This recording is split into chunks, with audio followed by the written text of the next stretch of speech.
ஞானானந்தமயம் தேவம் நிர்மலஸ்படிகாகிருதியும் ஆதாரம் சர்வ வித்யானாம் ஹயக்ரீவம் உபாஸ்மகே.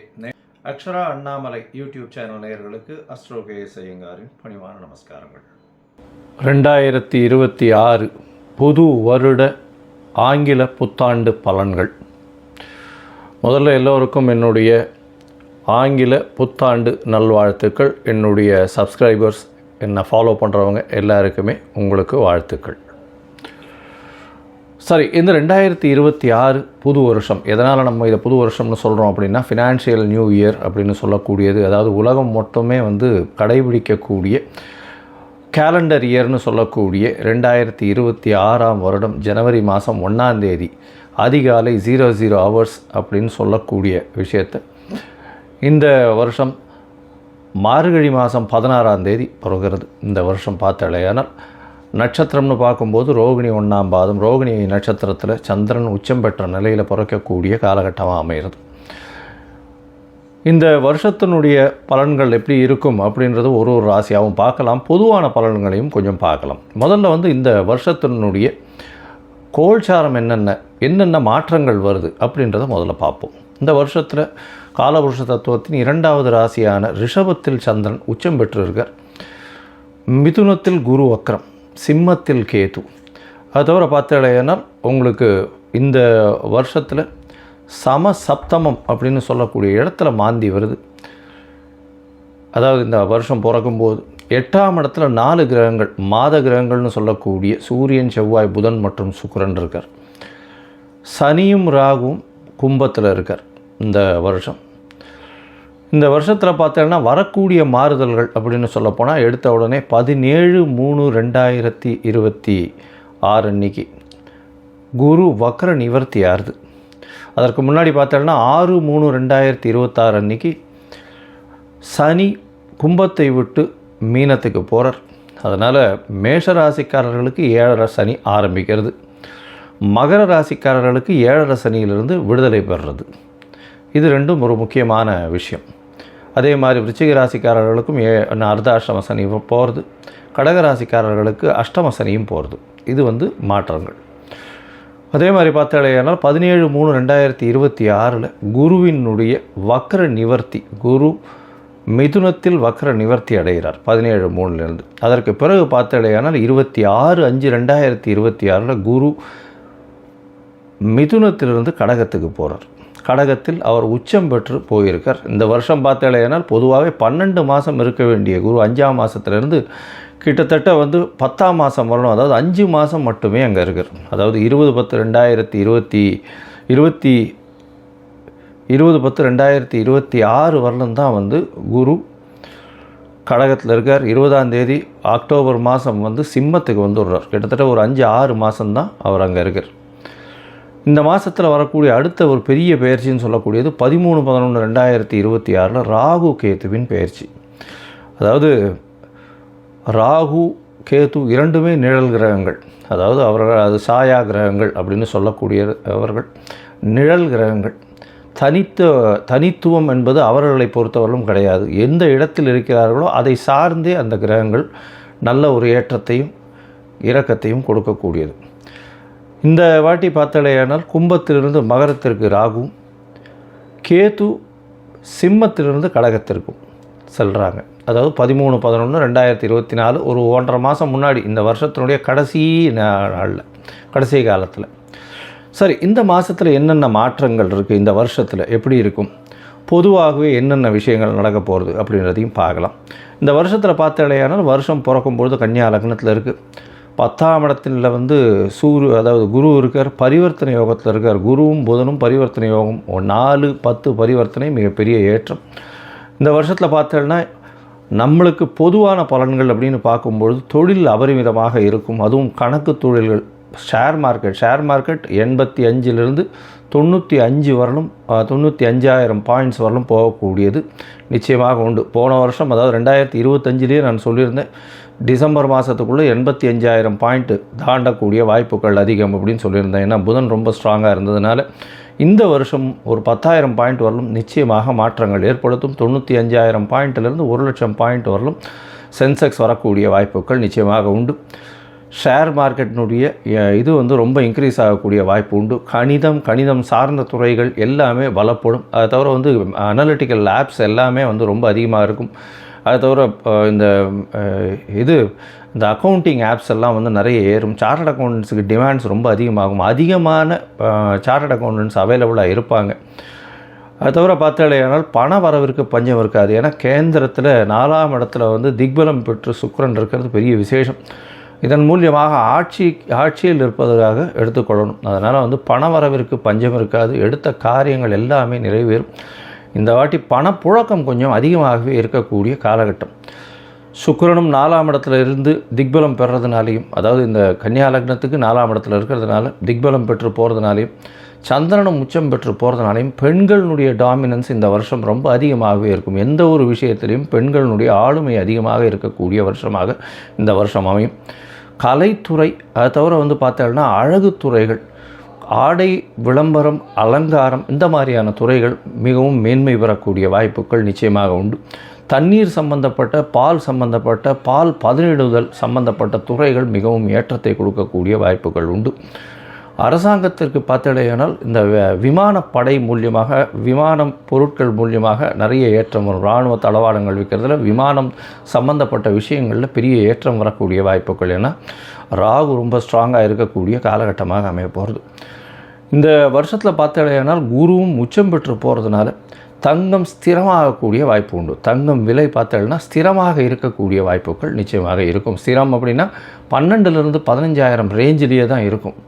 ரொம்பவும் இறங்கிறதுக்கு வாய்ப்புகள் நிச்சயமாக கிடையாது. மேக்ஸிமம் போச்சுன்னா 14 ரூபா 15,000 ரூபா வரலும் 1 கிராம் போகிறதுக்கு வாய்ப்புகள் உண்டு. அதற்கு மேலே போகக்கூடிய வாய்ப்புகள் நிச்சயமாக இல்லை. ஆனால் வெள்ளியின் விலை நிச்சயமாக உச்சத்தை தொடும், அதிகமான இதுவாக வரும். வைரத்தின் விலையும் அதிகமாக வரக்கூடிய வாய்ப்புகள் நிச்சயமாக உண்டு. ஏன்னா சுக்கிரன் ரொம்ப ஸ்ட்ராங்காக இருக்கக்கூடிய காலகட்டமாக இருக்குது. அதனால் நிச்சயமாக உங்களுக்கு வெள்ளியும் வைரமும் விலை ஏற்றம் அதிகமாக இருக்கக்கூடிய வாய்ப்புகள் மிகவும் அதிகம். அது தவிர வந்து பார்த்தாலேயானால் மைனிங் செக்டர், அதாவது வானூர்தி செக்டர், அதை தவிர வந்து ஏரோஸ்பேஸு, ஏரோடைனமிக்ஸு, அது தவிர ஏவியேஷன், இது எல்லாமே அதிகமாக வளரக்கூடிய வாய்ப்புகள் நிச்சயமாக உண்டு.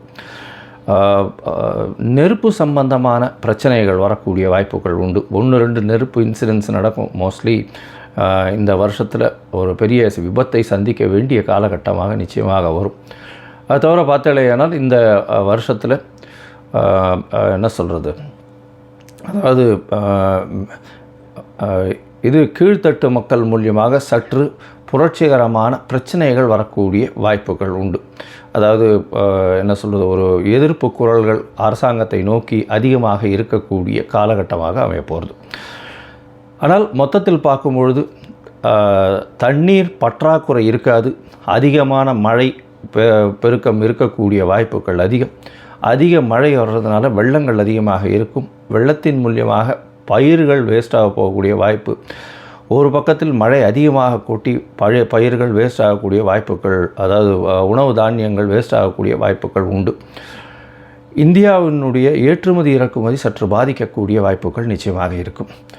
இந்த வருஷம் பார்த்தாலேயானால் ஏற்றமான காலம், இந்திய மக்கள் அனைவருக்குமே நல்ல ஒரு ஏற்றமான காலமாக அமையப்போகிறது. நல்ல ஒரு பண வரவும் இருக்கும், பணம் பரிவர்த்தனையும் அதிகமாக இருக்கும், பண ரொட்டேஷன்ஸ் அதிகமாக இருக்கும், கையில் பணப்புழக்கமும் அதிகமாக இருக்கக்கூடிய காலகட்டமாக அமையப்போகிறது.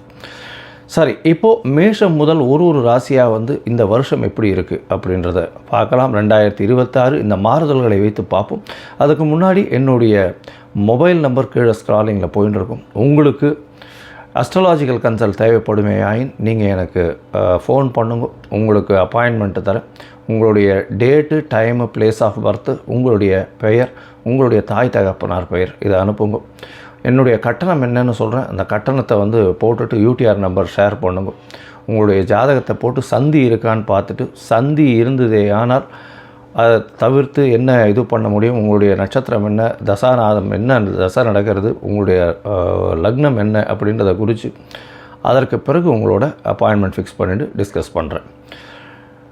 பொதுவாகவே என்கிட்ட வர்ற ஜாதகத்தில் 50 வயசு 60 வயசில் இருக்கிற வாழ்க்கெல்லாம் வந்து நட்சத்திரம் சந்தியில் வர்றதுனாலையும் லக்ன சந்தியில் வர்றதுனாலையும் அவள் இருக்கக்கூடிய லக்னம் வந்து ரிஷப லக்னம் நினச்சின்னு இருப்பாள். ஆனால் மிருகசீரிஷம் 3ஆம் பாதத்தில் இருக்கும், மிதுன லக்னத்தில் இருப்பாள். ஸோ அந்த மாதிரி மாறுதல்கள் நிறைய இருக்குது. அதனால் முதல்ல லக்ன சந்தி நட்சத்திர சந்தி எல்லாம் குறித்து அதற்கு பிறகு உங்களுடைய ராசிக்கு உங்களுடைய லக்னத்திற்கு ஏற்ப தசை நடக்கிறதா, இப்போ நடக்கிற கோச்சாரம் எப்படி நடக்கிறதுன்றதை பார்த்து அதற்கு பிறகு பலன் சொல்கிறேன். சரி, இப்பொழுது மேஷம் முதல் மீனம் வரை 2026 புத்தாண்டு பலன்கள் ஒன்றொன்றாக பார்க்கலாம். கும்பம், அவிட்டம், சதயம், பூரட்டாதி இந்த 3 நட்சத்திரம் 9 பாதங்களை கொண்ட ராசி. ராசியின் அதிபதி அப்படின்னு சொல்லக்கூடியவர் சனி பகவான். ஆட்சி பெற்று போயிருக்கார். இந்த வருஷம் ஆரம்பிக்கும் போது 1/1/2026 ஆட்சி பெற்ற சனி உங்களுடைய ராசியிலேயே. உடல் நலத்தில் சற்று பின்னடைவு இருக்கும். இருந்தாலும் மென்டல் ஸ்ட்ரெஸ்ஸு கொஞ்சம் அதிகமாக இருக்கும். மன அழுத்தம் மிகவும் அதிகமாக இருக்கும். நம்மளால் இதை சாதிக்க முடியலையேன்ற ஒரு ஏக்கம் இருக்கக்கூடிய காலகட்டமாக அமையப்போகிறது. இந்த வருஷம் பார்த்தேலையானால் உங்களுடைய ஆரம்ப காலகட்டத்தில் நிறைய விஷயங்கள் நீங்கள் தவற விட்டுட்டீங்களேன்னு நினைக்கக்கூடிய காலகட்டமாக இருக்கும். ஏன்னா உங்களுக்கு 7.5 சனி வேறு இருக்குது. அதனால் உங்களுக்கு தெரியாமையே உங்களுடைய வாய்ப்புகள் எல்லாமே பறிபோயிருக்கக்கூடிய காலகட்டமாக அமையிறது. உங்களுடைய ராசிக்கு 2ஆம் இடத்துல சனி பகவான் போகிறார். அதாவது பாத சனின்னு சொல்லக்கூடியது. இவ்வளோ நாளாக 5 வருஷமாக படாத பாடுபட்டிருப்பீங்க. மார்ச் 6ஆம் தேதியிலிருந்து பாத சனி கொஞ்சமாக சனி பகவான் உங்களை விட்டு விலகி நகர்ந்து போகிறார். சனி பகவான் விலகி நகர்ந்து போகிறதுனால என்ன ஒரு ஏற்றம் அப்படின்னா, உங்களுடைய தீர்க்கமான எண்ணங்கள் இருக்கும். உங்களுடைய ராசிநாதனாக இருந்தாலும் சோம்பேறித்தனத்தை விட்டு வெளியில் வருவீங்க. வேகமான செயல்பாடுகளில் ஈடுபடக்கூடிய வாய்ப்புகள் நிச்சயமாக உண்டு.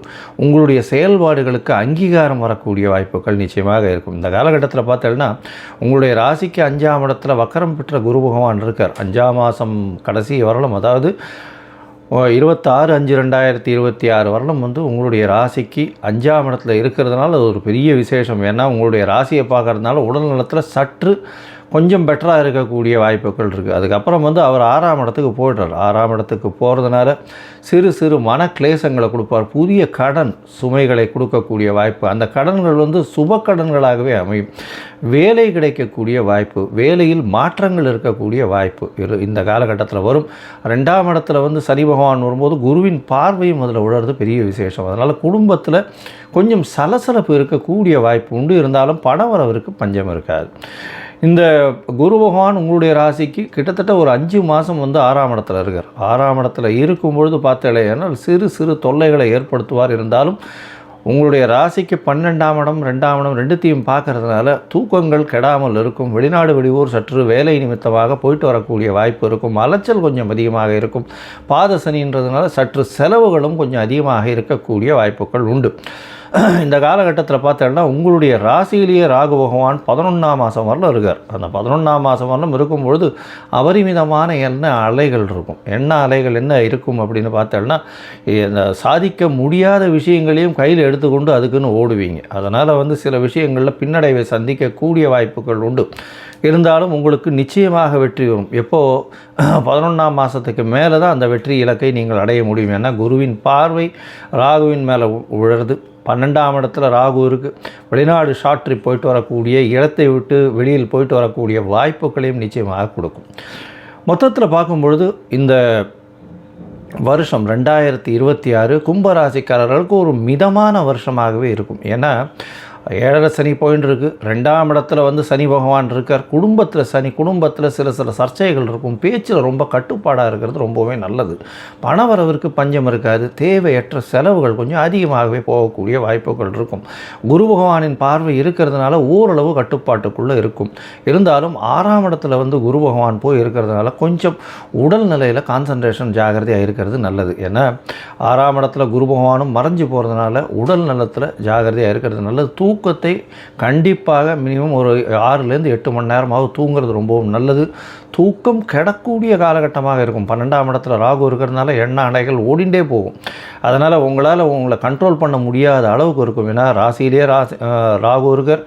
அதுக்கப்புறம் 12ஆம் இடத்துக்கும் போகிறார். அதனால் 2 விஷயமும் அந்த அளவு விசேஷத்தை கொடுக்காது. அதனால் மனத்தை ஒருநிலைப்படுத்தி கொஞ்சம் காமாக இருந்து பழகிறது ரொம்பவுமே நல்லது. உங்களுடைய ராசிக்கு பார்த்தோன்னா படிக்கக்கூடிய மாணவர்களுக்கு சிதறல்கள் அதிகமாக இருக்கக்கூடிய, டிஸ்ட்ராக்ஷன்ஸ் அதிகமாக இருக்கக்கூடிய வாய்ப்புகள் நிச்சயமாக உண்டு. இந்த காலகட்டத்தில் 7ஆம் இடத்துல குரு பகவான் வரும்போது திருமணத்திற்கு வாய்ப்புகள் வரும். அதை தவிர பார்த்தலையானால் முயற்சிகள் சற்று கைகூடக்கூடிய வாய்ப்புகள் உண்டு. எப்போது 10ஆம் மாதத்துக்கு மேலே சற்று கைகூடக்கூடிய வாய்ப்புகள் நிச்சயமாக இருக்கும். எதிர்பாலினத்தவர் மூலியமாக நல்ல ஒரு ஏற்றம் இருக்கக்கூடிய காலகட்டம். அதை தவிர பார்த்தலையானால் புதிய கடன் வம்பு, அதாவது இதெல்லாம் யாருக்கும் ஜாமீன் கையெழுத்து போட்டுறாதீங்க. ஏன்னா 6ஆம் இடத்துல குரு வருது, உங்கள்கிட்டேருந்து காசை வாங்கிட்டு போடுவான், கண்டிப்பாக கொடுக்க மாட்டான். பொறுமையாக இருக்கிறது நல்லது. அந்த காலகட்டம் தாண்டி போனதுக்கப்புறம் தான் உங்களுடைய காசு திருப்பி வரும். அது வரணும். யாருக்கும் ஜாமீனும் போடாதீங்க, யாருக்கும் பைசாவும் கொடுக்காதீங்க, பொறுமையாக இருங்கும். அதனால் நிச்சயமாக ஜாமீன் கையெழுத்து போட்டிங்கன்னா நீங்கள் தான் கட்ட வேண்டி வரும். உங்களை ஏமாற்றக்கூடிய வாய்ப்புகளும் மிகவும் அதிகமாக இருக்கும். ஜாகிரதையாக இருக்கிறது ரொம்பவும் நல்லது. இந்த காலகட்டத்தில் பார்த்தலைனால் நீங்கள் இந்த சரபேஸ்வரரை வணங்கிட்டு வாங்க. சரபேஸ்வரர் அப்படின்னு சொல்லக்கூடியது நரசிம்மருக்கு அந்த ஆக்ரோஷம் குறையணும்னு சிவனால் எடுக்கப்பட்ட உருவம்னு சொல்லக்கூடியது. அந்த சரபேஸ்வரருக்கு இந்த அர்ச்சனை பண்ணிட்டு வாங்க, குங்குமத்தில் அர்ச்சனை பண்ணிட்டு வாங்க.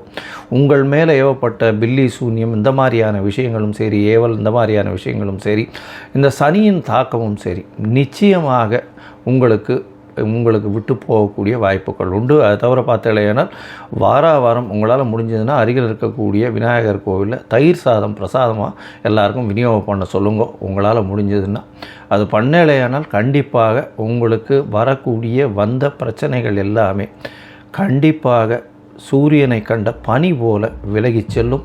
இந்த வருஷம் 2026 ஓரளவு வெற்றிகரமாக செயல்படக்கூடிய வருஷமாக அமையும். லோகா சமஸ்தா சுகினோ பவந்து. நன்றி, நமஸ்காரம்.